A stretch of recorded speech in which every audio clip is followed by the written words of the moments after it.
Domestic violence பொறுத்த வரைக்கும் இந்த ஆக்ட் 2005ல வந்துச்சு. இருந்தாலும் இப்போ நம்ம சமூகத்துல இப்ப வரைக்கும் படிச்சவங்க, ஒரு நல்ல அர்பன் கல்ச்சர்ல இருக்கிறவங்க, இல்ல ரூரலா இருக்கிறவங்க அப்படிங்கிற வித்தியாசமே பாரபட்சமே கிடையாது. குறிப்பா திருமணம் ஆன பெண்கள் மீது இந்த டொமஸ்டிக் வயலன்ஸ் வந்து நிகழ்த்தப்படுது, அதிகரிச்சிட்டு இருக்குதான். குறையல, அதிகரிச்சிட்டு இருக்கு. அதோட வகைகள், அதோடைய தன்மைகள் மாறி மாறி ஈவன் இப்ப ஆன்லைன்ல அபியூஸ் பண்றது கூட இப்ப அதிகம் இருக்கு. ஆனாலும் இது குறைஞ்ச மாதிரி தெரியல. இதுக்கு இப்ப நம்மளுடைய கல்வியோ, நம்மளோட வேலை வாய்ப்போ, நம்ம எவ்வளவு சம்பாதிக்கிறோம், நம்ம என்னவா இருக்கோம் சொசைட்டில, எவ்வளவு பெரிய இடத்துல உட்கார்ந்துருக்கோம், அது கூட இதுக்கு வந்து ஒரு தீர்வா இல்ல.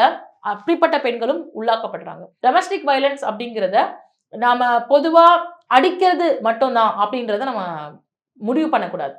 ஏன்னா டொமஸ்டிக் வயலன்ஸ்ல நிறைய வகைகள் இருக்கு. அதுல இந்த எமோஷனல் அபியூஸ்ன்னு ஒண்ணு இருக்கு. ஆனா அந்த எமோஷனல் அபியூஸ நம்ம சமூகம் அங்கீகரிக்கவே இல்லை.